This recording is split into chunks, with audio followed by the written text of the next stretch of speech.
পুকুরে মাছ ধরার হেক লাগছে, দেখতে খুব অপূর্ব লাগছে।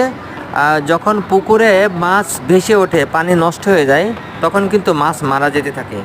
আর সে সময় মানুষ মাছ ধরে ফেলে, মাছ ধরা শুরু করে দেয়। তো এখানে উন্মুক্ত করে দেওয়া হয়েছে, সবাই যার যার মতো মাছ ধরার চেষ্টা করছে, সেটা নিজের হবে। তো উৎসুক জনতা ভিড় করে চারিপাশে বসে আছে, দেখছে, এবং অনেক মাছ এখানে পাওয়া যাচ্ছে। বড় একটা পুষ্করিণী এটা। তো হ্যাঁ, মানুষ আপনার সম্পর্কে কথা বলেই যাবে, কথা বলেই যাবে। আপনি সোজা পথে হাঁটুন আর বাঁকা পথে হাঁটুন। তাই মানুষের কথায় কান না দিয়ে নিজের মতো করে কাজ করে যান। একসময় দেখবেন যারা আপনার সম্পর্কে কুৎসা রটনা করে তারাই আপনার গুণ গাইবে ইনশাল্লাহ। মানুষের সকল কথায় কান দিয়ে নিজের সুখ নষ্ট করার কাজটি কখনো করবেন না। আমরা সাধারণত যে ভুলটি করি, কোনো কষ্টের সময় কিংবা বিপদের সময় আশেপাশের মানুষের কাছে সাহায্য প্রার্থনা করি, কিন্তু এটা ঠিক নয়, এটা ভুল। কেননা এদের বেশিরভাগই আপনাকে কখনো না কখনো কষ্টের মাঝে দেখেছে এবং তারা উপকার করার পরিবর্তে হেসেছে, কিংবা আপনার বিপদ ভ্রুক্ষেপ করেনি। তাই বরং সৃষ্টিকর্তার কাছে, এই মহান রব্বুল আলামিন আল্লাহ তাআলার কাছে শুধু সাহায্য প্রার্থনা করুন, ভিক্ষা চান আল্লাহর কাছে। অন্তত তিনি মেহেরবানি করবে, উপহাস করবে না।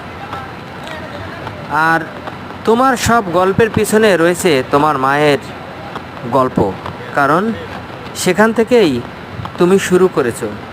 তোমার জীবনের জার্নিটা স্টার্ট হয়েছে সেই মায়ের কাছ থেকেই, মায়ের গর্ভ থেকে, মায়ের শুরু থেকেই, মায়ের জীবন থেকেই তোমার শিক্ষা। মাঝে মাঝেই মানুষ জীবনে চলার পথে নানা সময় ভুল করে বসে। এর মানে কিন্তু এই নয় যে সে সারা জীবনই ভুল করবে। মাঝে মাঝে খুব ভালো মানুষও খুব বাজে কোনো কাজ করে ফেলতে পারে।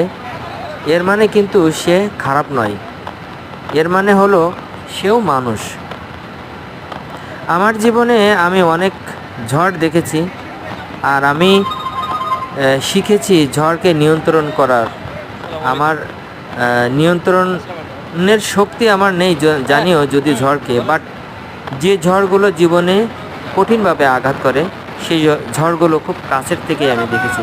কিন্তু আমার আছে ধৈর্য, আর যার মাধ্যমে আমি ঝড়ের সময় পার করে আগামীর দিনে তাকাতে পারি। এটা নিজের শক্তি। তাই তো মানুষে বলে কখনো হাল ছেড়ে দিও না বন্ধু, নিজেই নিয়ন্ত্রণ করো। এখনকার এই দাঁতে দাঁত চেপ